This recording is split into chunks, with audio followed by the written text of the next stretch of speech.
evening. My name is Isabel Almazan, and I'm a Global Voices Metcalf Fellow and resident of International House. On behalf of my fellow residents and the staff, it is my pleasure to welcome you to International House at the University of Chicago and to tonight's program. This evening's poetry reading is sponsored by the International House Global Voices Lecture Series, the Center for East Asian Studies, the Seminary Co-op Bookstore, and with support from a Title VI National Resource Center grant from the United States Department of Education. I hope all of you will return to International House throughout this 2016-2017 academic year to attend other Global Voices lectures and performances. Our Global Voices public programming series advances cross-cultural understanding and opportunities for civic discourse on community, national and world affairs through music, dance, performances, films, lectures, conferences, and roundtable discussions. You can find information about these programs on the literature table at the front entrance. Please make sure to sign up for our mailing list in order to receive announcements about all of our exciting upcoming events. Now, I'm very pleased to introduce to you Michael Bordash, Professor in Modern Japanese Literature, East Asian Languages and Civilizations, who will begin tonight's very special program.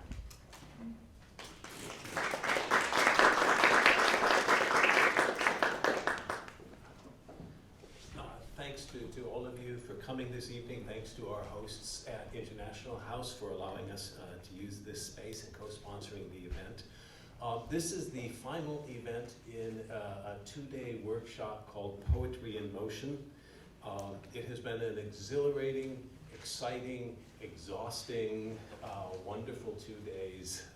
And I wanted to, especially on behalf of the organizing committee, thank all of the participants who have come in and given us wonderful presentations and that allowed us to benefit from watching really spectacular instances of the translation of poetry. I think we've all just been blown away by the quality of the work that we've seen. The format this evening, we have two speakers this evening who will be reading for us, Brother Anthony and Peter Robinson. We'll start with Brother Anthony. He will read for about 30 minutes, and then we will do a brief question and answer session.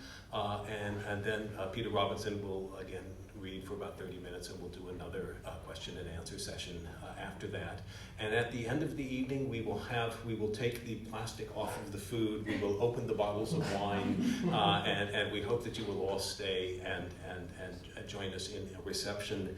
And we also hope that you will visit the table set up over here by the Seminary Co-op Bookstore, which has books by both of our speakers today, as well as by some of the other participants in this event, including the poets Hiromi Ito and Ye Mimi. So those, and you'll be here after the event as well, right? So I hope everyone will visit that table as well.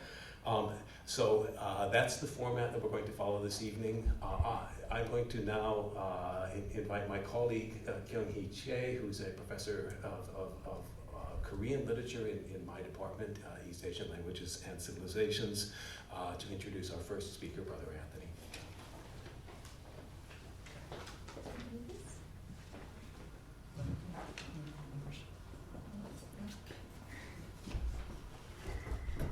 Good afternoon. I just look around you and see that, in fact, among all of you, I have known Brother Anthony for the longest of time. Not because he's aged, but I got to know him in 1984. I was just beginning graduate student in English literature. And one of my professors who came to get into the communal life that Brother Anthony committed himself to, Daisy community, and I began to translate some of the letters that was circulated among the brothers and others. So since then, I did not really think that we would have a kind of life path crossed, because since I came to the United States just 2 years after that, and Brother Anthony was there, and I became a Koreanist, and he was an English professor. And then I think from early 1990s, I think our paths began to cross each other. I got a job in the same university where I was doing my PhD as an English Victorian literature and African American literature student, as a lecturer of Korean literature and language. And I think Brother Anthony began to translate Kusang early 1990s. And then since then, I began to commit myself to the study of Korean literature, and he began to really commit himself very substantial time to translating Korean literature, but particularly Korean poetry. And if you go to the library, it'll be quite interesting to find among the certain patterns on the shelves on Korean literature in English. Quite a number of novels, prose fictions, but it's not easy to find a very good, decent edition of Korean poetry. And most of those poetry collections are done by Brother Anthony. So the other day when Professor Chung and Brother Anthony came to our campus, the first thing that we did was go to the library collection, and not only to the 5th floor East Asian collection, but also English language collection where translated Korean works are available. And our librarian, Chiang Park, actually flagged all the books that translated by him with brown the post-it, and it was just lines on the shelf. It was quite I think it was one of the moving kind of moments. I think not only for me, who teach Korean literature, who knew Brother Anthony in person, but also our librarian, who could just to see that there's this living person who translates the highest number of Korean poetry in English, I think in whole Korean history, I think. It's very hard to expect that there will be another one who will really emulate with him in that regard.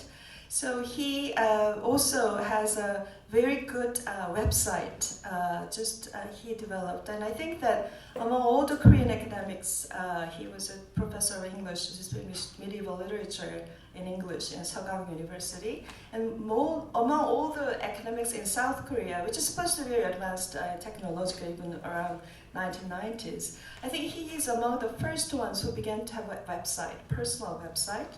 And it was not just about his own individual life, but that was a real treasury of the English language works on Korean literature. So usually the websites are useless unless it's updated. And being who he is, so diligently, so painstakingly updated each information. So I think that it is very hard to see his name acknowledged in the book publications, but I think many of the Korean literature students in English language, just at least, are very indebted to Brother Anthony's not only this excellent and profuse translation, but also his just selfless devotion to the cause of sharing and treasuring and making those works available to many people in the world. And I'm very thankful to him. And with that, thanks. I'd like to let Professor Anthony to come in.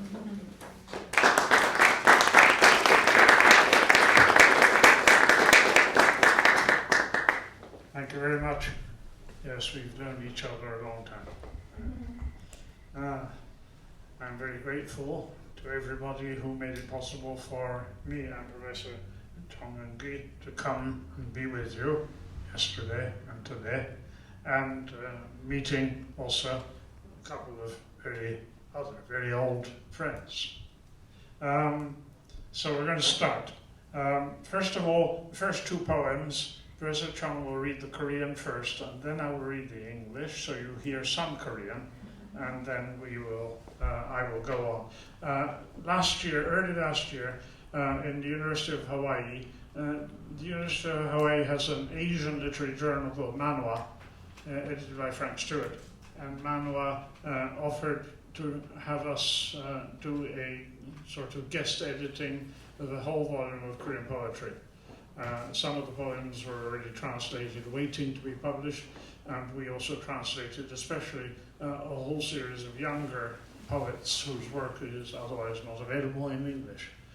So, first of all, one poem by Jin Eun-yong. 내가 소년이었을 때 잡혀간 소녀와 작은 창문과 마술팽이를 좋아했다.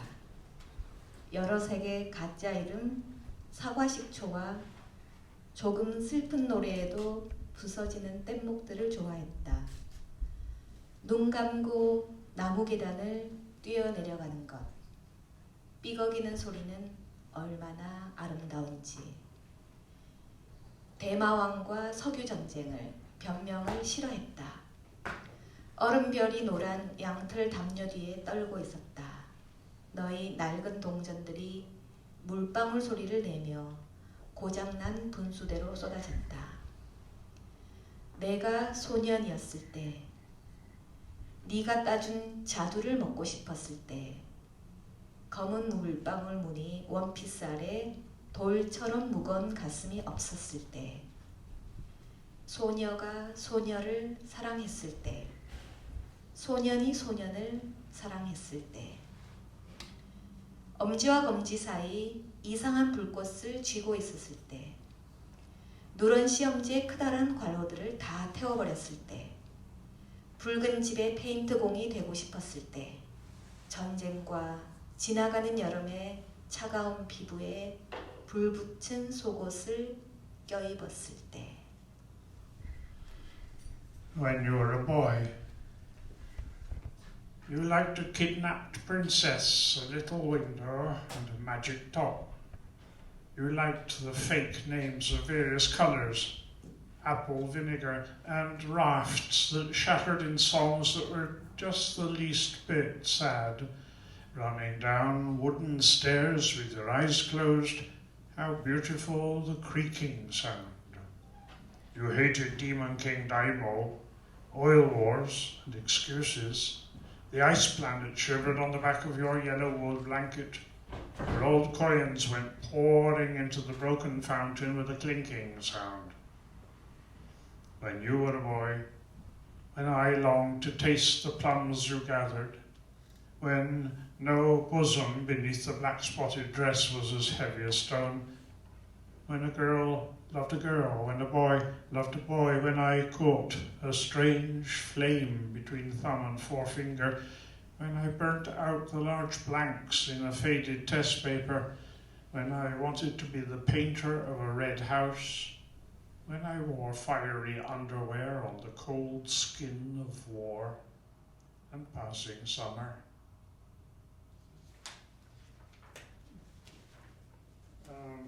And then you can't tell from Korean names if it's a man or a woman. Jin Eun-yong is a female poet, and also now Kim So-yeon is also a female poet. Young, both of them young-ish. 반대말. 컵처럼 사는 법에 골몰한다. 컵에게는 반대말이 없다. 설거지를 하고서 잠시 엎어 놓을 뿐. 모자의 반대말은 알 필요가 없다. 모자를 쓰고 외출을 할 뿐이다. 모자를 쓰고 집에 있는 사람은 누구인가? 그게 가끔 궁금해지긴 하겠지만 눈동자, 손길, 입술 너를 표현하는 너의 것에도 반대말은 없다. 마침내, 끝끝내, 비로소 이다지 애처로운 부사들에도 반대말은 없다. 나를 어른이라고 부를 때, 나를 여자라고 부를 때 반대말이 시소처럼 한쪽에서 솟구치는 걸 지그시 눌러주어야만 한다. 나를 시인이라고 부를 때 나의 반대말들은 무용해진다. 도시에서 변두리의 반대쪽을 알아채기 시작했을 때 지구에서 변두리가 어딘지 궁금한 적이 있었다.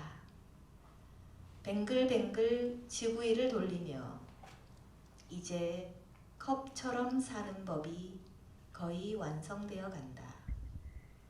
우편함이 반대말을 떨어뜨린다. 나는 컵을 떨어뜨린다. 완성의 반대말이 깨어진다. Opposites, Kim So-young. I am engrossed in looking for ways to live like a cup. A cup has no opposites. We merely turn it upside down after washing it. There's no need to know the opposite of hat. We merely go out wearing a hat. Although I sometimes wonder if anyone wears a hat at home. Eyes, hands, lips, your description of yourself do not have opposites. Wretched adverbs, such as eventually, finally, ultimately, also have no opposites. When people call me an adult, when they call me a woman, I just have to firmly suppress the opposite that surges up like a seesaw. When people call me a poet, my opposites are useless. In the city, when I began to recognize the opposite of suburbs, I wondered where the suburbs of the earth might be, turning the globe round and round. Now I have almost perfected the way to live like a cup. The postbox lets drop an opposite. I drop a cup. The opposite of completeness shatters.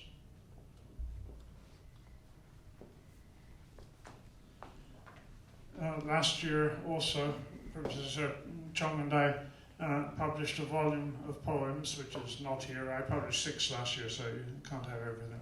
A volume of poems by a young male poet, Shim Bo-sun.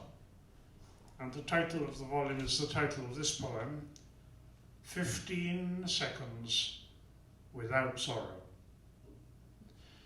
Above a distant high-rise apartment, the sun, at its wit's end, is beating its breast beside the daytime moon. Where shame is concerned, the world went to the dogs long ago. Sometimes as many as 15 seconds pass without sorrow arising. With every possible excuse, paths are bending in all directions everywhere. The silence on dusky sidewalks hopes to grow old there. All beings, as they age, leak like a roof when it rains. All old beings that leak dream of love as a new roof. Everyone knows whatever happens was bound to turn out as it did.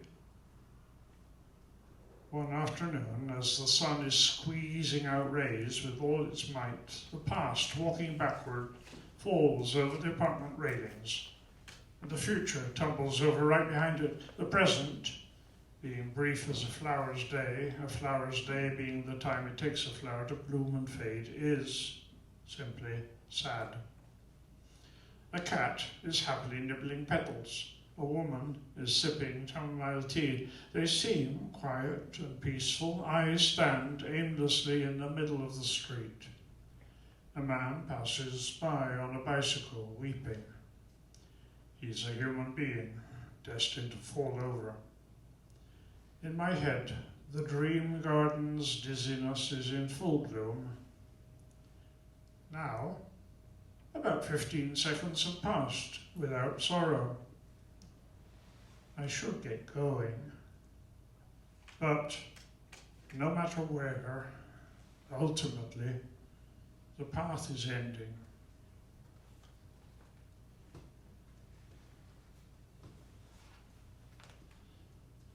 A poem by Hwang Gyu-guan, who was born in 1969, and he is a man, if it matters. I won't tell you anymore. Jeonju Stream. there is a stream that cannot flow. There's a stream that flowed away and has come back. Migrant birds, reeds, stepping stones are all the same. Let's stop here now. In a heart longing to compromise, there's a brimming stream. There's a stream I thought had gone away, but one day it made me look again. Little, crooked. A lump rose in my throat. There's a stream even now, weaving a straw mat to cover a dead child. There is time struggling to hold back tears, history, the world. Heredity is never ending.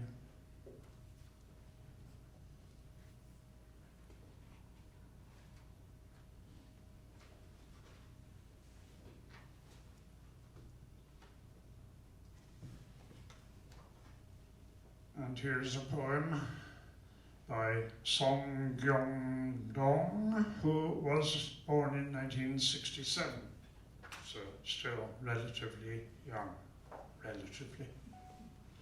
Being shadowed.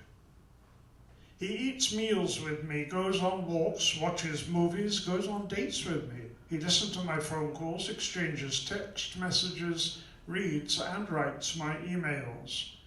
While he follows me about, he has never interfered in my life, but since I met him, I've had to clean up my life. The more I can't see him, the more I feel uneasy. He's alive in every look that crosses my face, but hidden behind every sound. More and more, I resemble him. I move without sound, without leaving a trace, never recording or transmitting, never leaving the faintest shadow of consciousness. Nevertheless, he still doesn't know what it is he's after. He simply treads on the shadows of a previous time, and already my dreams are not of this world.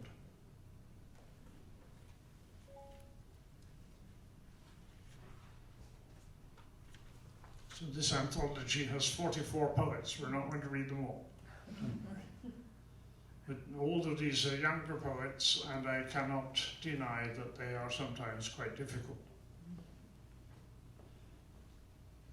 Yi Yong-guang, born in 1965. This book goes backwards. We start with the young ones, who are in full flush, and right at the back we have the dead ones. Love's invention. If after living, trying to live, I find I can live no more, I'll dig a hole on a deserted hillside, slip into it, and stop eating, you said.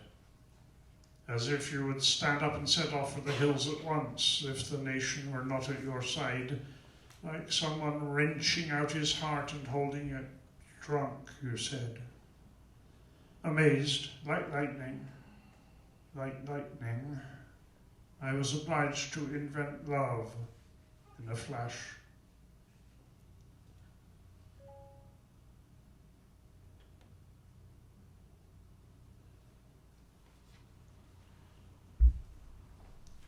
Next is by Do Chong-hwan, who's had a very interesting life.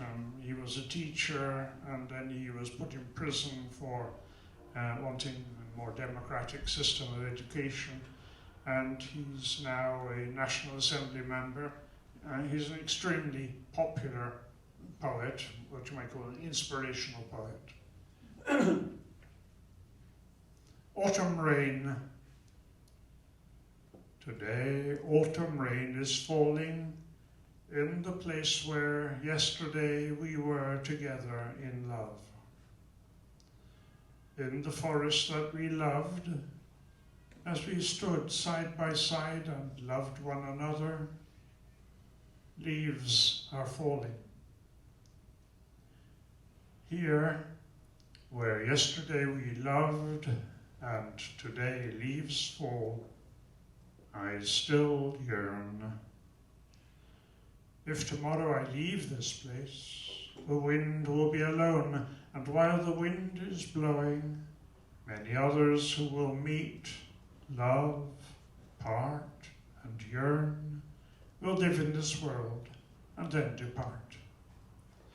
The flowers that yesterday were blooming in the place where we were together in love are dying in the rain.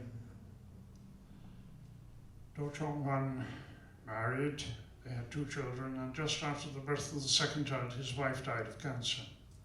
And so he wrote a poetry volume of poems about this loss, the experience of loss, and the presence of the departed. And it sold 1 million copies. 6 years later, he remarried, and some of his fans have still not forgiven him.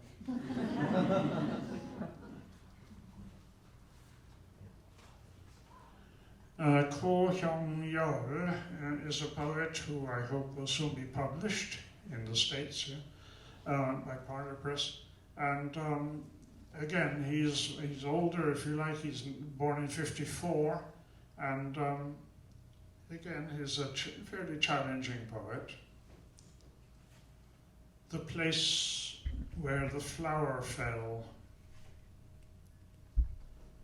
Plucking an apple, I smell its scent, still present in the calyx where it was once a flower.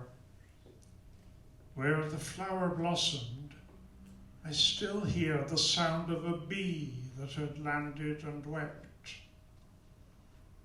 I feel sorry for my wife. My wife seems not to remember the calyx of the flower that once blossomed. A few calyxes remain. Their husks are the recessed navels of apples like a scar. Time more sorrowful than fallen flowers has passed. How the flowers must have admired themselves, the fragrance of a boyish red apple released from a bite mark. My dear Haesuk, wasn't that small pink flower the apple's mother? And wasn't that infant flower also the tree's child?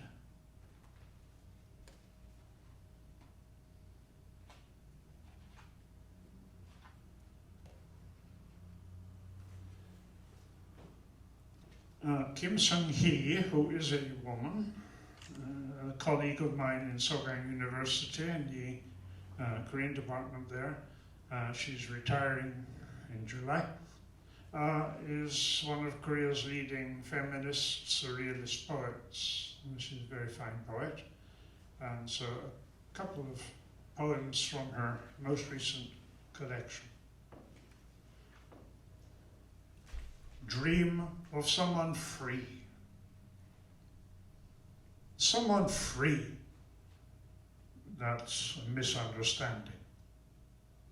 The sea at the land's end, the sky at the sea's end. I say I erased all that from the drawing paper. I say I am gazing as though for the first time at blue waves, white clouds, seagulls. That's a misunderstanding. Clouds, birds, waves, moving alone cannot equal freedom. Freedom never goes there. Carrying a can of sin, begging for blood to eat. After fighting all the fights of the marketplace, bright sunlight hemmed in by eyes, as I lay down a bleeding heart in the middle of the market square, a cymbal booms out, the curtain falls. Only by enduring such defeats can you be someone free. Piercing salt, a dream like the flower perched on a crazy woman's head.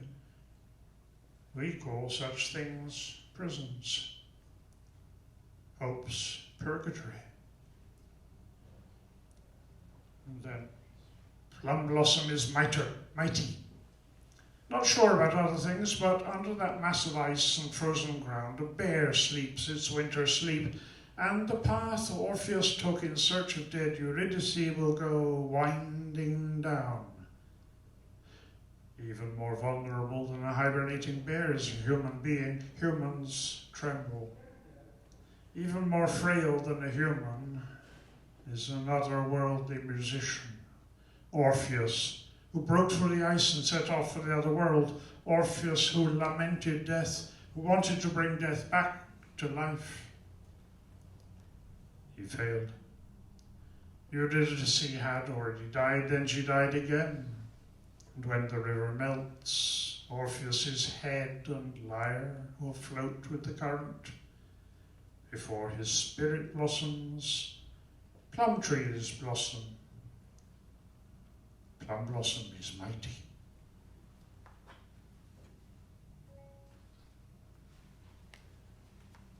Isong Bok, and Professor Chong and I have recently finished a volume that's going to be published in LA by Green Integer soon. Something beautiful. Every morning flowers blossomed. Things that had a stitch in the side, things that had a tingling in the armpit, things that were in pain all through the night, couldn't get a wink of sleep.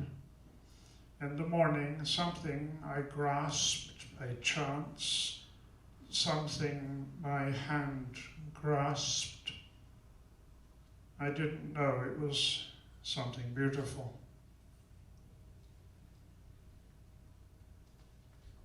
And also, if not for the body, it wouldn't have existed. Like an army of recruit syphilitic scout, the mountains are littered with ragged patches of whitish snow. The flakes fall from an old pine tree's branch, and like rice flour, are smudging the evergreen's red nuts. I take a long piss into a snowbank. Its heat bores a hole big as a turnip. Do you remember the pig's warm blood at the festival, spilling from the hole stabbed in its neck? Oh, the hole. If not for the body, it wouldn't have existed.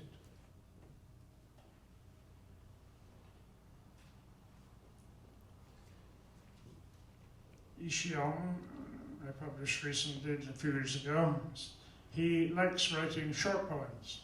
Here are a couple of short poems. A blessing. A cat crept into a sack full of the yellow ginkgo leaves that the janitor swept together with care, and there gave birth to 6 kittens.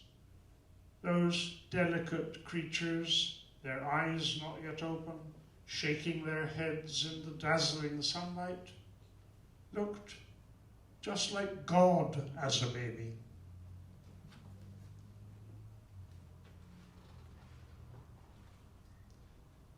One evening, dropping one dry leaf from its body, the autumn ginkgo tree sways briefly, establishing anew the center of the universe.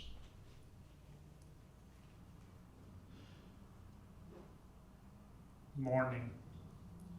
One mullet left unsold, mild eyes prowls around the aquarium, and the storekeeper watches, eyes narrowed.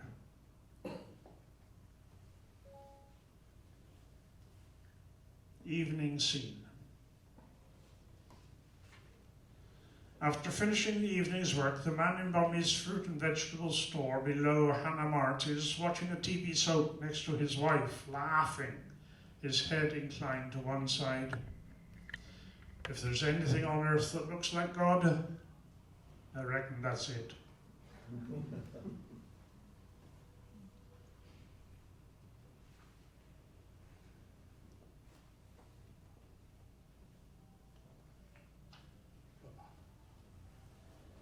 Oh dear. I'm going to try. There is a very famous poem by a very famous poet. The poet's name is Kim Ji-ha.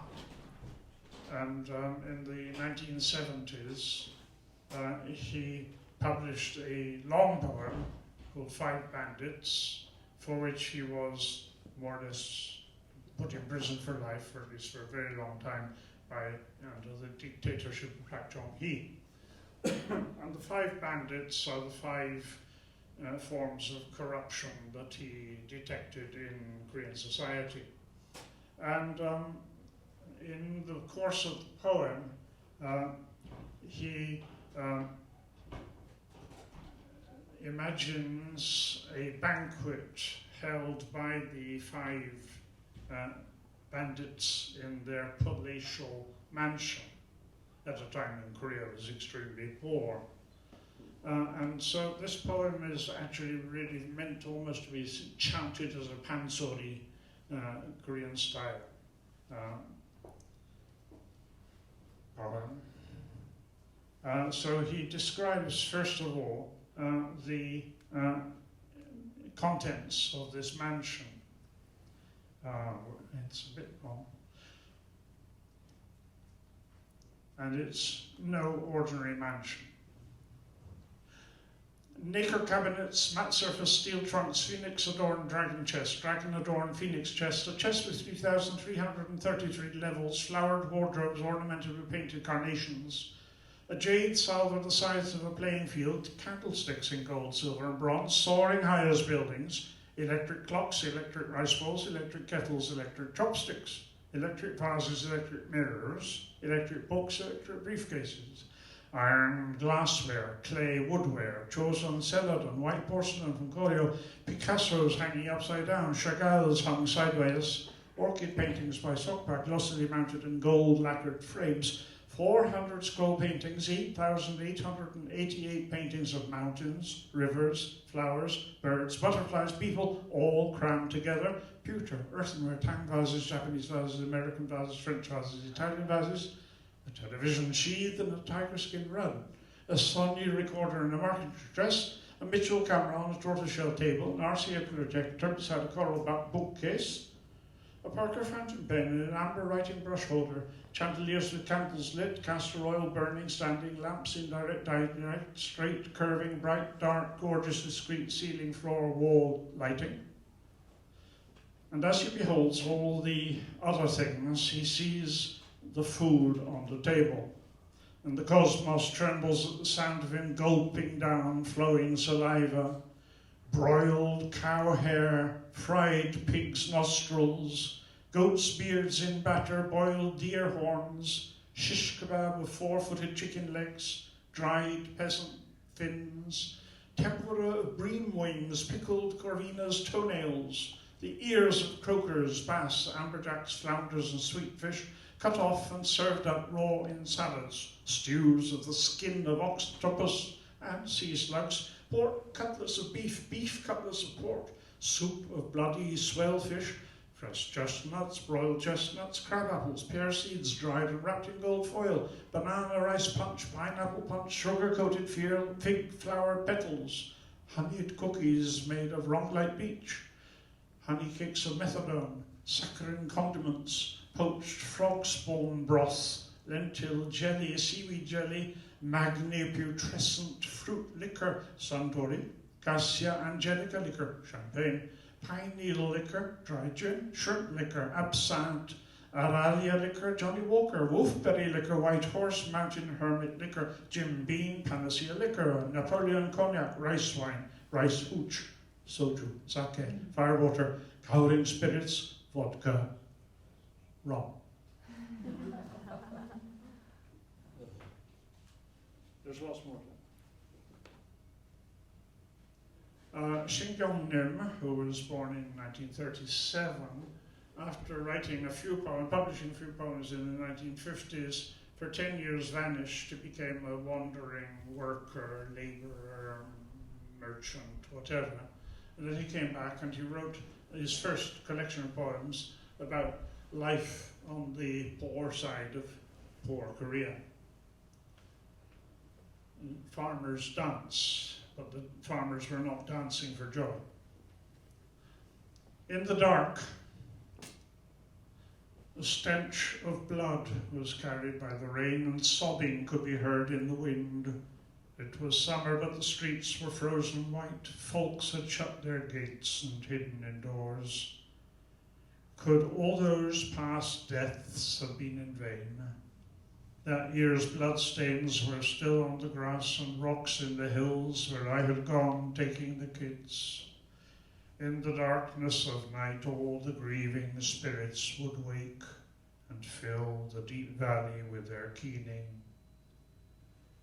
Tell me, friend, what am I so afraid of? I was so anxious that I woke up the kids to go for a piss and recalled vividly the last shots in Père Lachaise cemetery. My eye shouted, look, look, my ear screamed, listen, listen to the empty stillness. I felt ashamed to admit that I knew the tales entangled in that mountain valley. We buried our friend in the lee of a rock, then scrubbed and wiped our muddy hands, wondering if all those past deaths that had taught us just how strong we were had really been in vain. In this summer night, loud with the keening of blood in flowers, yes, and in dewdrops too, tell me, friend, what am I so afraid of?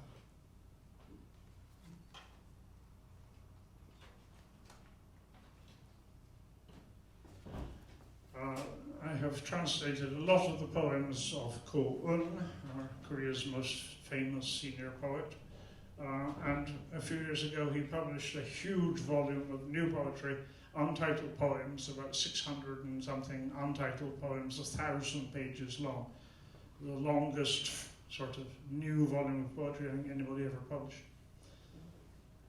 So here are just a couple by Ko Un. Interesting title, untitled poem, 193. These are my beliefs. I believe in morning dew. I believe in the rain that will come a few days later. I believe in the wind. I believe in the smell of shit born on the wind. I believe in gangsters' nights.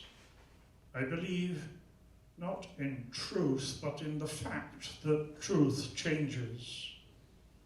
Now, with my skepticism, I believe that there is nothing at all to believe in. My belief is something else again. 201. A mouse listens to Aesop's owl's cry. By day, a dog with nothing else to do listens to a calf lowing. I listen to Uyghurs talking while coming from far away, from the unbounded place on the western shore of Qinghai Lake, meaning, having vanished, only the sounds remain. I listen to ethnic Koreans, Chinese, I listen to English, I listen to British English, and Californian English, respectively, in the state where meaning is nullified. Only the sacredness of sounds remains. Meanings, interpretations, truths that are this planet's catastrophes. You've worked hard for thousands of years. Now be off with you. Farewell. I hear your words as the call of a goose by night, as the fossil of sounds, as a snail or a butterfly listens to my words, meaningless consonants and vowels, concrete reality in the origin, sounds.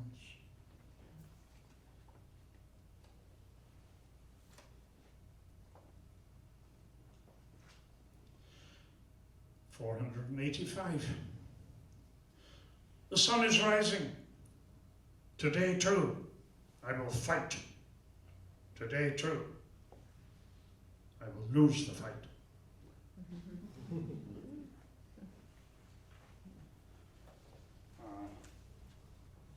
Finally, I recited it yesterday, but some of you weren't there yesterday. My favorite poem by a poet who died in 1993, called Chun Sang-byung, who had a very wretched life, very unhappy life. He was arrested and tortured for no reason. His friends had gone to East Berlin to visit the North Korean embassy, but he had nothing to do with that. But because they were his friends, he was arrested, tortured, imprisoned, suffered. And so when he was, a couple of years after that, he was very, very sick. He was lying in his brother's house. He thought he was going to die. Back to heaven. I'll go back to heaven again, hand in hand with the dew that melts at a touch of the dawning day. I'll go back to heaven again, with the dusk together, just we two, at a sign from a cloud after playing on the slopes. I'll go back to heaven again at the end of my outing to this beautiful world. I'll go back and say, that was beautiful. Okay, so now I'll recite that in Korean, I hope. 귀천, 천상병, 나 하늘로 돌아가리라. 새벽빛과 닿으면 쓰러지는 이슬동으로 손에 손을 잡고 나 하늘로 돌아가리라. 넓이 함께 단둘이서 기슭에서 놀다가 구름 손짓하면 나 하늘로 돌아가리라. 아름다운 이 세상 소풍 끝나는 날 가서 아름다웠더라고 하리라.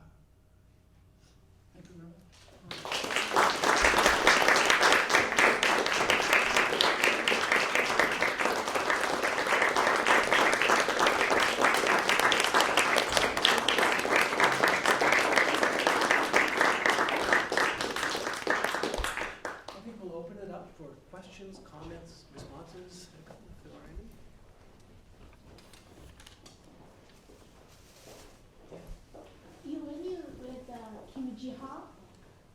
When you read Kim Ji-ha, and in the last poet, you changed your way to read. Why? Why Kim Ji-ha's poem are different from others? I don't know. Oh, you just wanted to do that The balance. way I felt, Okay. I wanted to do it. Yeah, and why you didn't read the last poem? Because I know it by heart. It's the only poem in the world I know by heart. Oh, okay. So if you can, you want to do that by heart? No, I can't do it. Oh. I have no memory for memorizing. I say it's a miracle that I have that one. That is because, and I never met him. Yeah. I met his widow about 10 days after he died, and she was keeping a little cafe in the Insadong area in Seoul, where people like to go. And it was a fairly bohemian neighborhood at that time. And I started to go there, and then I became, as it were, her bodyguard. So I never met him, but we went on journeys all over. And so it became a very special place, and he became a very special person. Yeah.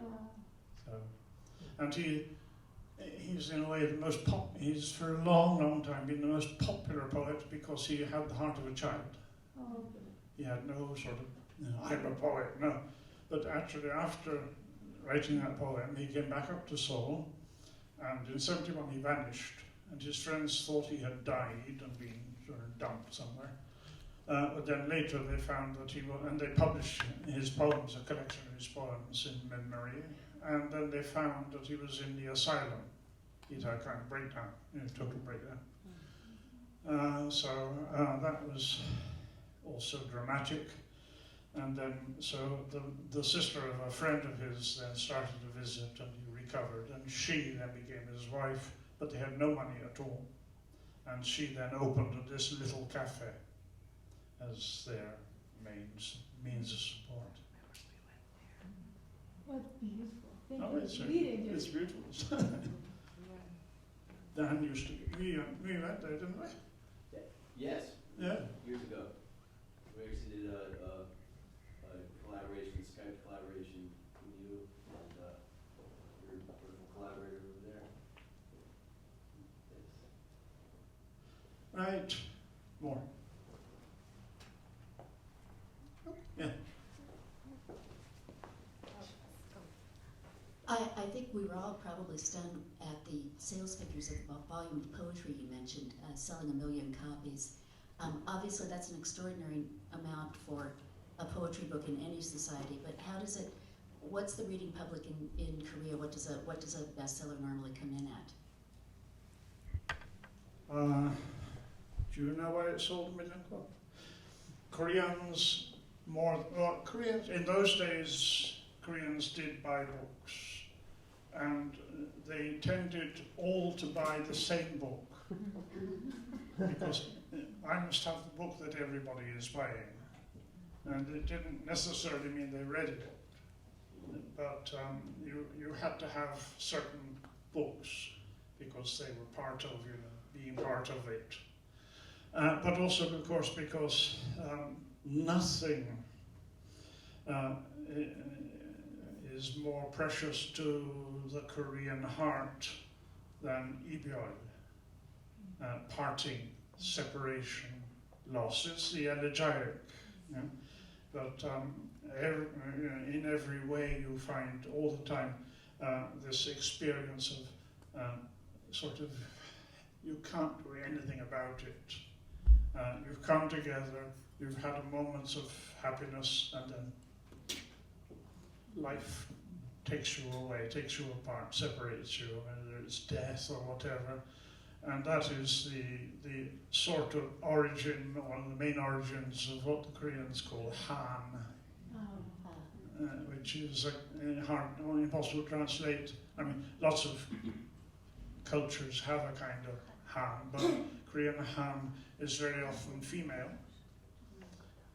It's very often the Han of women whose husbands have left them, well, either by dying or by taking off with somebody else. And they have to go on living. So you have to go on living. Han is not defeatism, but it's the collective, as it were, suffering that you now form part of the community of those who have to undergo this constant absence, separation, loss. But you're in community. And so in a sense that also then gives meaning to your existence. But it's a painful meaning. Had other books on that topic had similar responses?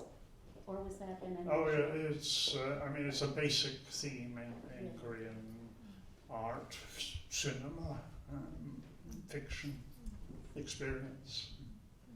At one time, I think that Korea was known to publish most poetry books in the world per capita. I think it's in the 80s or something. I don't know what the current status is. But they love poetry. The bookstores used to have first big bookstoring. Well, there was Jongno Sojum and then Kyobo. When Kyobo bookstore, they wanted to have every book published in Korea on sale. And in weekends, it was crowded with little school children sitting on the floor reading because they couldn't afford to buy old books. And one of the popular sections was poetry. Because for the Koreans, the education system is very much based on memory, memorization. But in the poetry, also in the school classes, poetry was where they were shown value and meaning for life. The textbooks contained poems which were chosen, obviously not opposition poems, not political poems, but poems that, some of the poems were from the colonial period, were taught as showing resistance to Japan, and others were simply poems about life values. And so we have time for one more question, and then we'll. I wanted to make a comment. Oh, thank you. When you were talking yesterday about the Koreanness of the poetry, I felt it so much when I lived in the culture, but also was reminded tonight, the emotionality or the injang. It seems like that's part of the unique quality, that it's close to, I don't know what word you'd say, humanity or closeness to nature. Can you comment? Well, there's a lot of feeling. There is a lot of emotion. Well, at the moment, I mean, Korea is in the throes of tremendous collective. See, emotion in Korea tends to be collective, but it's not always universal. And now, of course, Korea has this political crisis, which is an extremely emotional crisis. You have one large set of people demonstrating every Saturday, demanding the arrest of the president. And you also have a lot of more elderly people, mostly, more conservative people who are demanding that she be set free and that you arrest all the other people. But it's all so emotional. No, that's what makes it nice. It's human. It's so human. But of course, there's a lot of pain involved all the time. Okay. Well, let's thank Brother Anthony.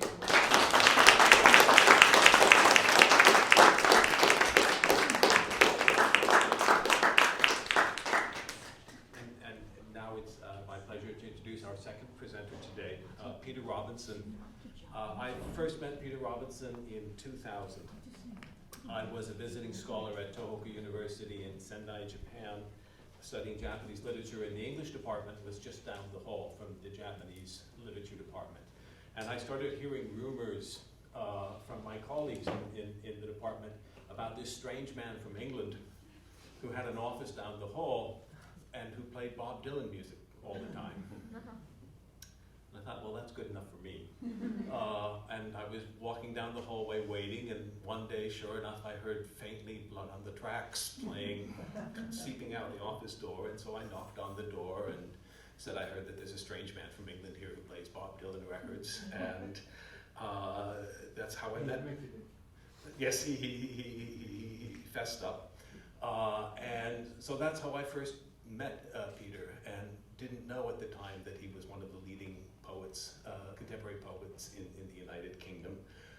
That sort of came out later in our relationship. And we started, Peter lived one mountain away from the campus. I lived 2 mountains away from the campus. And so we started walking home every day, and we'd walk up one mountain and down the other mountain. And then I would say goodbye to Peter, and I would walk up another mountain and down another mountain. And we had these wonderful conversations that went on for a long time, a conversation that really went on for a year. One part of the conversation is we actually ended up seeing a Bob Dylan concert together in Sendai. Wow. Peter was born in 1953 in Salford, Lancashire, but mostly raised in Liverpool. He graduated from the University of York in 1974, and it was around that time he started attracting attention as a poet. He received his PhD from Cambridge in 1981, and a few years after that moved to Japan and spent nearly 2 decades teaching in Japan, mostly at Tohoku University in Sendai. In 2007, he returned from Japan to the United Kingdom, where he took up his current position as Professor of English and American Literature at the University of Reading. Since 1978, he's published 22 volumes of poetry, including his collected poems, which just came out last year from Shearsman's Books. It's one of the books that's available at the Seminary Co-op book table. In one of his volumes was reviewed in Poetry Review magazine, and he was described in that review as a major English poet. That was topped in another review by Eric Griffiths of Trinity College in Cambridge, who described Peter as, in my judgment, the finest poet of his generation. Adam Piette of the University of Sheffield topped that by describing Peter as the finest poet alive. His collection, The Other Life, from 1988, was awarded the Cheltenham Prize. Peter is also the recipient of the John Florio Prize. The Salt Companion to Peter Robinson, a critical guide to his poetry, was published in 2007. In addition to his collections of poetry, he has published 7 volumes of translated poetry, mostly from Italian, but he also published a book called When I Was at My Most Beautiful, and Other Poems by Noriko Ibaragi in 1992, a collaboration with Fumiko Horikawa, about which Peter spoke very movingly at our workshop yesterday afternoon. He's also published 4 books of literary criticism, most recently Poetry and Translation, The Art of the Impossible, which came out in 2010 from Liverpool University Press. He should not be confused with the Canadian mystery novelist Peter Robinson. Although one reviewer on Amazon.com of Peter's poetry books expresses great dismay because the customer thought that he or she was ordering an Inspector Allan Banks crime novel and got it and was very disappointed to find the book full of poetry. Peter is himself also a novelist. He's published several volumes of short fiction, and last year his debut novel, September in the Rain, was published to glowing reviews in the UK, and an American edition will come out in May from Holland House. And I looked up the novel to get information about it, the American edition, on the Barnes & Noble website, and they have it there. You can pre-order the novel now, and there's a photograph of Peter there. The photograph looks nothing like Peter because it's a photograph of the Canadian mystery novel. But that novel is, in fact, one of the things that we talked about on those long walks that we made up and down the mountain in Sendai 15 years ago. And so I'm really delighted to see this novel in print, and I'm really delighted to welcome Peter Robinson to the University of Chicago.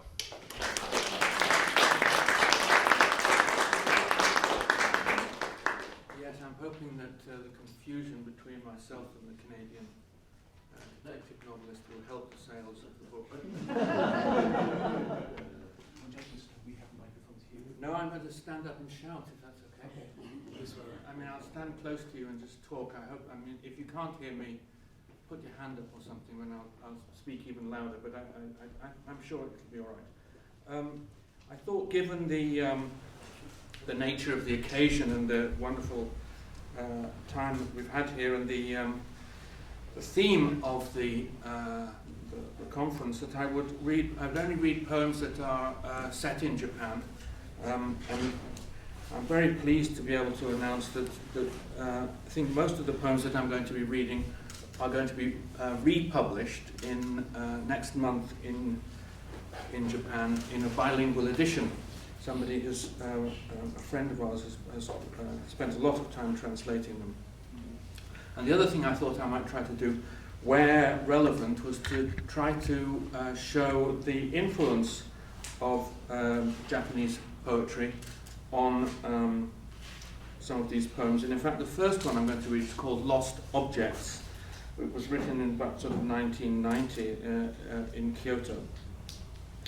And it's partly inspired, partly sort of encouraged by, I think it's an early poem by Tanikawa Shuntaro called Kanashimi, Distress. And I'll just read you the translation that I read in an anthology. This one's by Edith Markham Shifford and Yuki Sawa.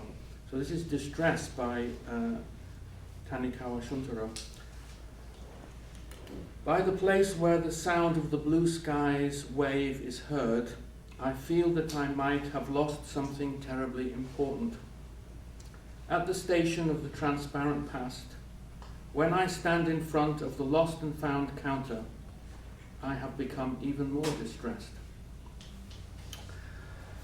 So my poem is called Lost Objects, and you'll hear that I've kind of stolen some bits from Tanikawa in order to try to end mine. I had a terrible problem ending it, so well, you know, I'm a big Bob Dylan fan. I like love and theft, so I just thought I'd steal it. Make sure that they hear. Yes? Ask people they hear. Can everybody hear me all right? Yes. Everything's all right? Yeah? Okay, here it is. Lost Objects. A blue purse on a fire escape. In this country, it's a custom. Finding some lost property, a ring, or this blue purse here, considerately someone will place it in full view nearby, on a wall, a windowsill. Everywhere you notice them precariously balanced on armrests of commuter trains or a bridge's curving parapet, some person's pocketbook, a diary, these mementos patiently awaiting whose return. Seen from tiered expressway lanes or the Shinkansen tracks, misplaced items interrupt skylines. It's liberty with her torch upraised, a Bavarian castle. Love hotels are something missing, floated clear of flats and close-packed houses. As the rush hour services clatter through residential districts, on balconies washed sheets flutter, whole conurbations of them. In entryways, a clutter of bikes, umbrellas, shoes has found some means of coming home. Leaving a local station platform, under white sky filled with heat, a memory, loved one, or poem has been left behind. But what? Wordless in front of the next lost property office's window, you find yourself looking perplexed. So here's a poem about something that I dearly hope doesn't happen tomorrow morning early. This is the only time I've actually managed to miss a flight. It's called Leaving Sapporo, and it's dedicated to a professor up there at Sapporo University called Teruhiko Nagao, who'd been my host and had invited me up to give a talk, which I'd done, of course, and showed me around the town. And then on the Monday morning, he drove me to the airport. But well, you'll find out what happened. And I didn't mind missing the plane too much. I mean, I only had classes that I wasn't able to teach. So, but he was absolutely heartbroken, it seemed, or very, very shamefaced about this whole experience. And in order to try to relieve him of these feelings, when I got back to Sendai, I decided to immortalize them. Which is the way how we poets try to help things. So this is called Leaving Sapporo for Teruhiko Nagao. This had not happened before. You'd stopped your car askew outside the airport. Running to the check-in desk, I caught a girl's polite-voiced information. I'm sorry, I'm afraid, sir, this flight has gone. And turning at a loss, I saw the tailplane taxi from its boarding gate. Then the feeling of falling back into a place with labels, lounges, luggage carousels had baffled and arrested me. The projects, a whole day's purpose dissipating to a huddle of executives wreathed in smoke. Outbound flight lists, merely waiting, I was too disaffected to view the famous lake, as if life itself had gone on standby and there'd be no escape to make. But all morning you were standing by. Daylight thickened on the cafe window pane. A sheaf of tickets in my hand. I'd try this or that flight, destination or airline, anything it seemed to get into the sky, and failing, noticed, welcome to Hokkaido, once again. And when we met again, you'd be working on your sense of shame. Although I said it didn't much matter whether I reached home sooner or later, you said you'd always hold yourself to blame. Blame the unfinished expressway spur, polythene flounces on its elevated sections, the sculpture of its stanchions petrified from cloud, or blame that Monday morning traffic with queues as when a lorry's shed its load. Blame a continuous drizzling rain which taunted squeaky windscreen wipers down an approach road's outer lane. Blame the unforeseen through which we live, this intimate running up against the sullen sky, and chance encounter with a city fringe's detail, but yourself forgive.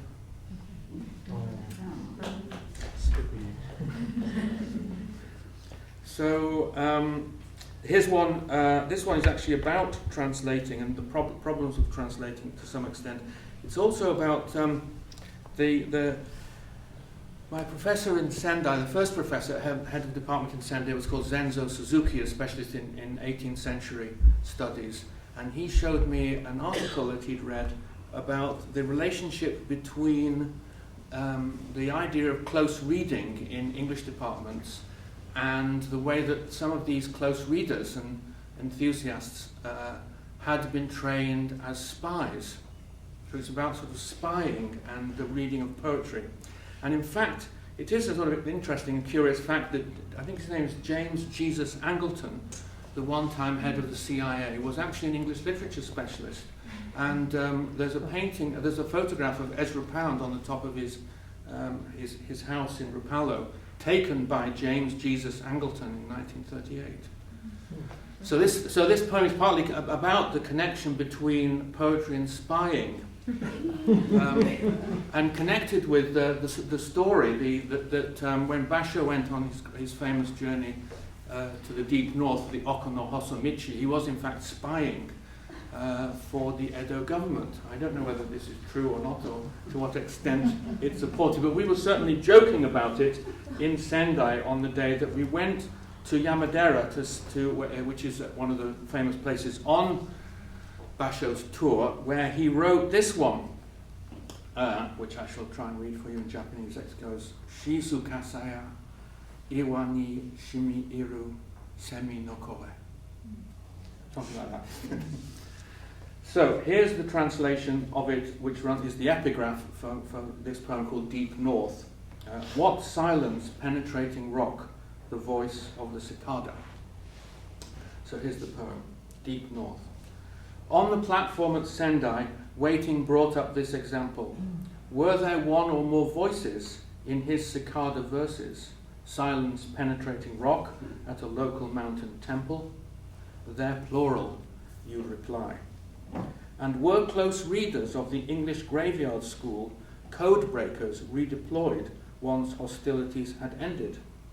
I wondered, was it true, your half-serious theory, that Basho was a government spy? Wood stakes at Yamadera were memorials for their dead, with new names to fend off terror at death, you might have said, staring at rice fields and roof shapes from the highest viewing platform, inspiration for a visiting poet. But I would be obliged to wait, let sound sink into stone, a noise of gunfire, I supposed, uncovered thoughts of someone dead 10 years, but no less hurt at warfare and war's echoes. It was just a bird scarer's report.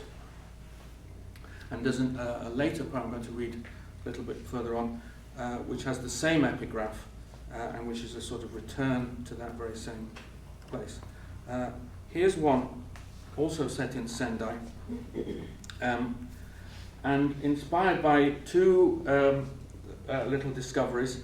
One of them is the only mention of Sendai in the complete poems of Frank O'Hara, and the other one is that apparently Jasper Johns, well, I think it's a fact actually, Jasper Johns, not an alternative fact, it's a fact, that Jasper Johns was a GI stationed in Sendai during the Korean War. One of the things he did apparently was to paint posters warning the GIs about venereal disease.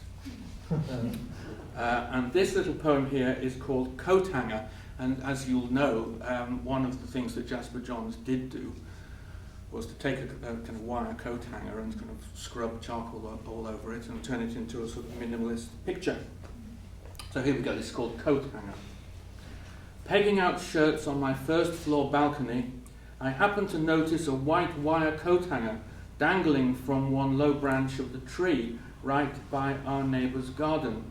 What's it doing there? Perhaps it's a homage to Jasper Johns for 6 months here in the Korean War, or in memory of the feelings of his friend who remembered a loneliness from 7 years before, drifting into my ears off Sendai in the snow. But where he saw that whiteness during August 45, I don't for the life of me know. Well, yes, I suppose it could be mine, blown about by a wind that unhooks the things you can hang on a line or bough, an abandoned black plastic umbrella, the strips of white paper containing bad fortunes tied in neat bows transferred to the tree, which seems to have absorbed them, spirited away the luck, at any rate, survived. Though camouflaged now that one more layer of overlapping greens has painted out winter, some distant love's skin can still be glimpsed through freckled tones of bark, sap, chlorophyll, like a phantom limb. Tanned patches come, pale down a hand, and so much else that could depend on a coat hanger among the leaves.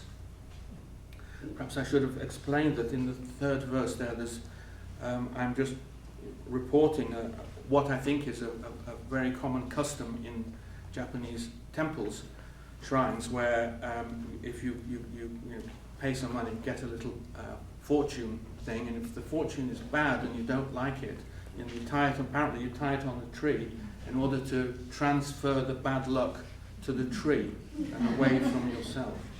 So I'm told anyway. As Michael will tell you, a lot of my knowledge of the whole culture is a form of hearsay, really. I'd like to read, here's one that isn't touched by Japanese poetry especially, but which it does have an allusion to a line in The River Merchant's Wife, a Letter, the Lei Bao poem translated with that title by Ezra Pound. Some of you might be able to pick the phrase out. So it's got a little bit of translation and borrowing in it. It's also about the Yagiyama Zoo, and when Michael and I would be walking home, we would go past this regularly on a daily basis. In fact, I would pass it twice every day on my way to work. But I also used to take our girls there when they were little children in order to give my wife a break on Sundays. So I was a regular visitor to the Yagiyama Zoo. And this poem was really sort of triggered and inspired by coming across, quite by chance. It's right at the front of the section of Finnegan's Wake, the Anna Livia Plurabelle section of Finnegan's Wake, and it's the mention of Sendai in Finnegan's Wake. So the title of the poem is Animal Sendai, and the phrase is, it's a question that goes, what was it he did a tale at all on Animal Sendai? So I take that he's referring here to a normal Sunday. Animal Sendai. So this is me at the Yagiyama Zoo. On a normal Sunday, inside the zoo's fenced precincts, families traipse over crazed asphalt, collapsed curbs, down what seem suburbs' avenues, have themselves snapped near brute beasts, dumb animals, creatures of our curiosity, in cages, pens, or smiling from behind the bars of an unlocked cell marked Homo sapiens. But only for a moment. There they are, a bit like Palmer wallabies, surviving though their seasons come upside down. A polar bear who just copes with the climate, and big cats basking in a winter sun's fitful warmth. Far shrieks, far cries. I'm putting in a word for them. I'm putting in a word for glimpses of Miyagi Bay's swerving shore grown visible through clearer air, the wind chill round picnic spots and angled boughs of cherry, plum, the cedar, pine, for grass blades that two elephants uproot or take out of each other's mouths, a word for those crazed monkeys, their sorrowful noises overhead, for flakes of gravel, a mandrel's gaze, dog foxes stink, for the laughing hyena in yet another humdrum dusk, where a smith's gazelle with broken horn screams out against the isolation, and by this prison house of our days, its shabbiness, I'm putting in a word for these things mute.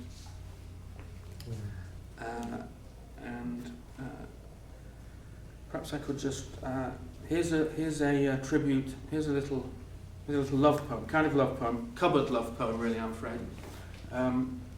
It's called Pasta Making. One of the things I'm also very grateful for is that when we were living in Sendai, my wife, who is Italian, but she's an unusual Italian. She doesn't really like spaghetti. She doesn't drink much wine. And one of the things I really liked about our years in Japan is that many of the ladies that she got to know in Sendai wanted her to show them how to cook genuine Italian food. So it was in fact going to Japan that helped me to reconnect with Italian cooking. So this is called Pasta Making. And as I say, it's a poem in the form of a piece of spaghetti. How like the forearm of that laundress pressing her iron in a picture by Degas comes your arm as you help dough through a pasta machine. How like you to be making things happen, as if chance mixtures of ingredients this once were a recipe for happiness, kneaded, rolled with a pen and with a pin, and yes, how like you, how like the flame-flowered apron set off by white blouse folds to be just one of the details held for their own sake, like that spray of arranged daisy petals, or like the plain wood board with dusting of flour, or your torso leant forward, lending more power to bare elbows, more force to your forearms. And these not random items, composing the moment's promise. Yes, how like you this open windows lifting pines with the stuck groove of a stray cat's whines, how like a child's half-consoled crying, its echo taken up in blue fathomless sky. Oh, and here's the other Yamadera poem with the same epigraph of the Basho haiku. So this is from about 10 years later. It's called Silence Revisited. What silence penetrating rock, the voice of the cicada. After the gauntlet of parking attendants, present vendors, signs, any tourist trap wants, one early May we were making that climb again up a cliff front with pauses and vertigo at breathtaking stone steps, outcrops, viewing platforms, precarious on narrow high ledges. From here I looked down to the hills, profiles in a haze, for yes, there was mist across valleys this time, all seen without alien sensations of years ago, with no 10 years bickering, sulks or resentments, tit for tats, cries. In the silence, I was wondering where they had gone.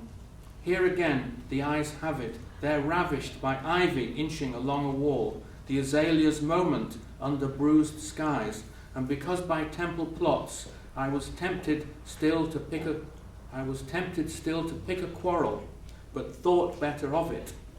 As if sound had all been absorbed into rock, it seemed that what the landscape wanted was only for us to rise above it. And here's another poem that was influenced by a haiku, which I came across in a French anthology of translated haiku, where it was attributed to Buisson. But I was recently informed by Andy Howen, who I mentioned yesterday, my PhD student in Tokyo, that it's now thought to be have been written by Masaoka Shiki, apparently on the 19th of October 1895, while staying at Natsume Soseki's house. And this one goes, Yuki Sare ni Todumaro Nare ni Aki Futatsu, or something like that. So that's the first two lines of the poem, again, are sort of a stolen translation of that poem. Last resort. This is about, every year we would go to an onsen resort with the students in the autumn, and one year they were all booked up, so we ended up in this very strange place which was suffering very, very badly, as you'll hear from the economic woes of Japan. Somewhere out in the area towards Fukushima, in fact, I think. It's called Last Resort. For the ones who go and those about to stay, 2 autumns. Their turning decay in another of the spa towns money forgot to contradictory signs and tokens, like ripened apples or purple potatoes, dropped leaves borne down river, forever alighting to drift where the ducks sun themselves, and I gaze at deserted bed and bathrooms of bankrupted hotels. Their proprietors had nothing else to do but walk away. Where once upon a time there were stories to tell, now it's all maybe, and perhaps, for one's bitten by mosquitoes at a terraced vantage point, with smoke columns rising from rice field fires, the ones who must endure this season's boredoms, its nervous collapse. They're fretful about what not leaving they'll miss, and grieve for younger selves, ones long squandered on a promise, and gaze at those hotels like scuttled battleships. And finally, a poem not written in Japan, but dedicated to my younger daughter, Julia, who spent the first 10 years of her life in Japan and then was transported by us when I got the job in Reading back to England. And until last summer, I hadn't been back to Japan, but was tremendously nostalgic about it. And if you even mentioned miso soup or something like this, she'd sort of start bursting into tears. And she was really missing Japan immensely. And I think it's not surprising, given her upbringing and so on, that she's now studying human geography. So this is a poem called All Times Are Local, which I think you might know as sort of thing that gets printed on airline tickets. It's called All Times Are Local, and it's dedicated to my younger daughter Julia. And this is the last one. Undaunting, your 1,000-piece jigsaw shows a projection of the whole wide world, and done, it lies still on that table, like a reconstruction of our moments, separated by left times and spaces, put together here. Although not far from Greenwich now, or Brunel's brick-arched bridge, this gazing through your bedroom window brings them back to mind, the dusks on near or gone horizons, and his first great Western instituting railway time. So it's about your own time too, and family resemblances shifted by walls of chronometer dials, each one dependent on further place names through transit lounge to boarding gate. You've reassembled all of that, imagining returns to Sendai, your nostalgia for Japan. Love moves the attentive hand, the eye, to recollect arranging shadows. Long before railway or clock time, it interlocks pieces, shows through flickers from a scented candle flame. Everything, everywhere, equally here, in world present tenses. Thank you.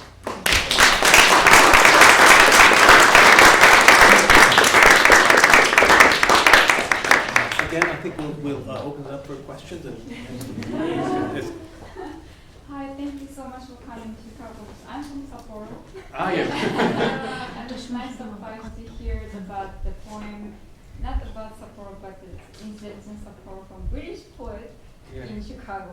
Anyway, my question is about the famous cicada, the haiku. Yes. Because for a long time, I somehow thought that there's one cicada, that this image that I got from this haiku, particular haiku, I always picture one cicada.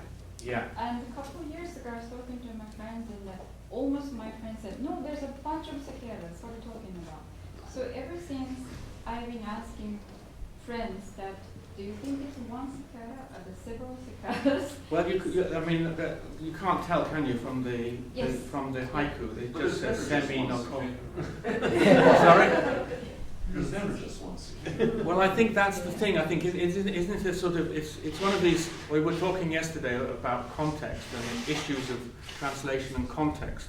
Yeah. And I guess this is a kind of context thing, isn't it? That yes, if you imagine, so you imagine the heat at when Basho is visiting Yamadera, and he mentions the sound of the cicada. So there can't only be one. I take it that it's not that. So that, I guess that's the. But then again, you imagined one. So who's to say you're wrong?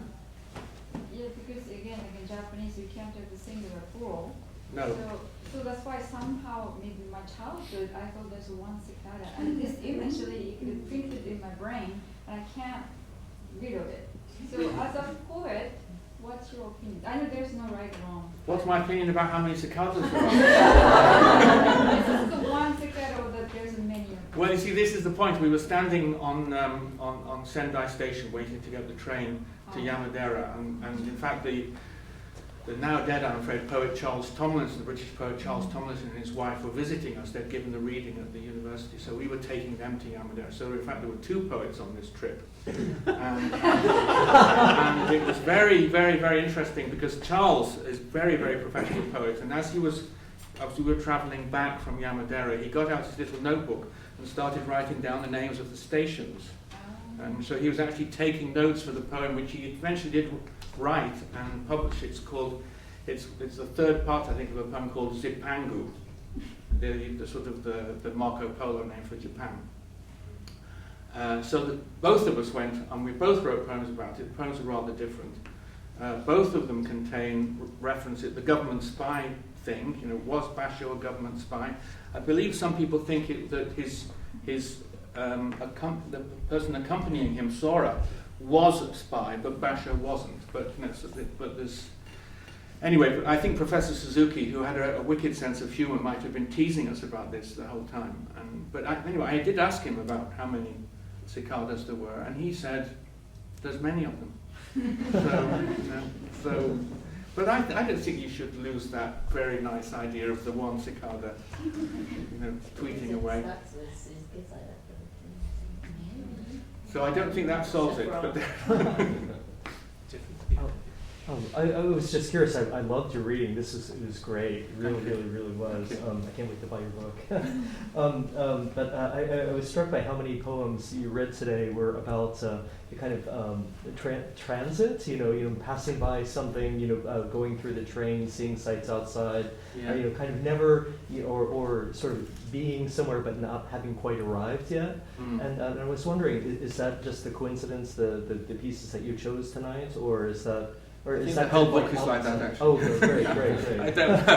I don't know. No, maybe it's just a coincidence, but or it's also possible, isn't it, that that's a kind of inspiring thing. Oh, yeah, absolutely. The ones. I mean, I think if you're just sort of in your daily routine, that's not necessarily very inspiring. And so the idea of being shaken up, or in a slightly unusual. Sure. I mean, I've been in New York. I've been in America now for 6 days. I've written 2 poems. Wow. I may not keep them, but I have drafted them. The first one's called "The Truth in New York," and the second one's called "The Facts in Chicago." so we'll just have to see about them. But I think just moving around and being a bit sort of shaken up in your expectations and your surroundings is really inspiring, and that could be the reason.